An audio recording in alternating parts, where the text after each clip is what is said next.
Assalamualaikum warahmatullahi wabarakatuh. Waalaikumsalam Izin Bapak, warahmatullahi teman dan teman-teman sekalian, pada kesempatan kali ini kami dari Trio Sigam yang beranggotakan saya Muhammad Afif dan dua teman-teman saya itu ada Duha dan Wisan akan karena proses terjadinya kegagalan konstruksi tanggul Situ Gintung pada tanggal 7 Maret tahun 2009. Next. Nah, deskripsinya sendiri, Situ Gintung merupakan buatan yang pada tahun 1933 oleh pemerintah kolonial Belanda di Kecamatan Ciputat Timur, Kota Tangerang Selatan. Nah, fungsi utama waduk ini ialah sebagai penampungan air untuk irigasi pertanian dan pengendalian banjir. Sebagaimana fungsi-fungsi waduk lainnya, Tanggul Situ Gintung juga memiliki fungsi yang sama, yaitu sebagai penyimpan cadangan air dan untuk membantu irigasi pertanian. Nah, spesifikasi dari Tanggul Situ Gintung ini, nah jenis tanggulnya itu tanggul urugan tanah. Tinggi tanggulnya lebih kurang 16 meter dari dasar sungai. Kemudian untuk lebar puncak tanggul itu sekitar 6-8 meter. Dan luas waduk lebih kurang 21 hektar.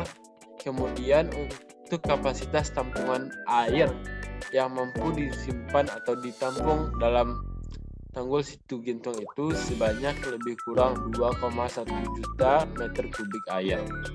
Nah, slide selanjutnya itu boleh dijelaskan oleh Wisan.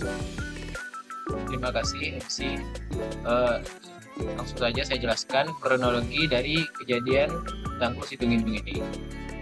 Yang pertama, kejadian ini terjadi pada 26 Maret 2009, yang mana kejadiannya itu terjadi pada malam hari, dan ini juga merupakan salah satu alasan kenapa Tanggul Situ Gintung ini menyebabkan banyak korban jiwa.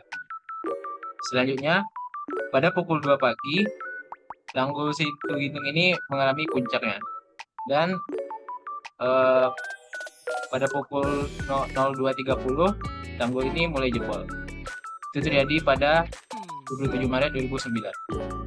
Oke, selanjutnya Pip. Oke. Nah, pada slide ketiga ini kita dijelaskan bagaimana kronologi bisa terjadinya kegagalan dari konstruksi Situ Gintung ini. Nah, kemudian pada slide keempat kita akan menjelaskan analisa dari penyebab kegagalan kronologi. Nah, kegagalan ini atau penyebab ini akan dijelaskan oleh Duha. Boleh dibuka.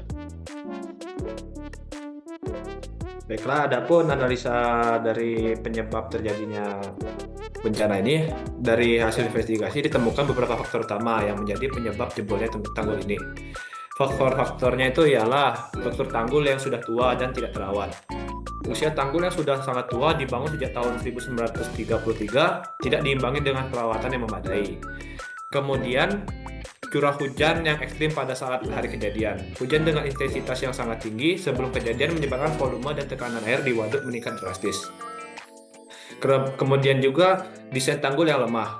Ada kemungkinan desain awal tanggul ini nggak relevan dengan kondisi beban pada saat itu karena kurangnya perhitungan mendalam. Terus tidak adanya sistem peringatan dini. Ketika sistem peringatan dini manajemen risiko yang baik membuat warga tidak memiliki kesempatan untuk mengevakuasi diri. Kemudian juga adanya kurangnya inspeksi dan pemeliharaan. Itu saja dari saya. Berikan kepada Afif.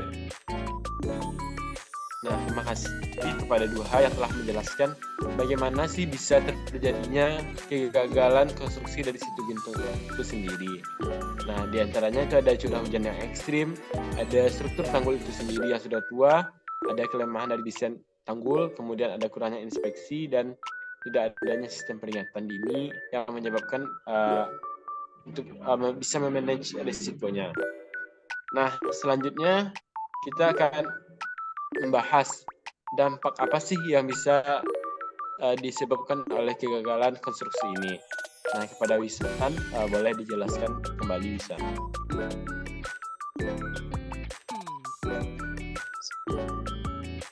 selanjutnya ada dampak yang diberikan dari Tanggul Situgintung ini.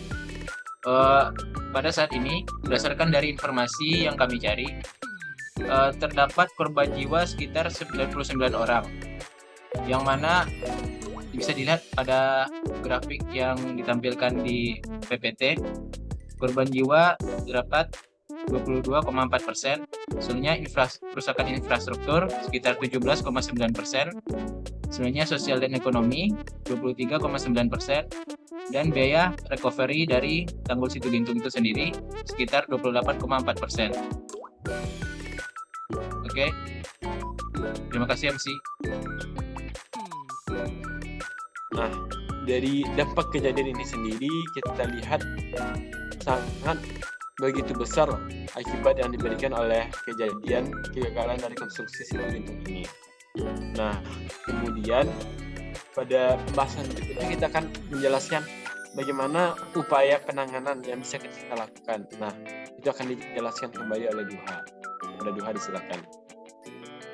Jadi untuk upaya penanganan itu menyikapi bencana ini, serangkaian upaya tuh udah dilakukan tuh. Ada tim SAR gabungan dari para relawan segera dikerahkan ke lokasi untuk melakukan pencarian dan evakuasi korban.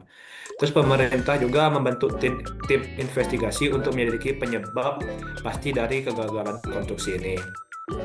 Sebagai langkah jangka panjang, pemerintah melakukan pembangunan ulang tanggul dengan desain yang lebih modern dan lebih aman untuk mencegah kejadian serupa terulang lagi di masa depan.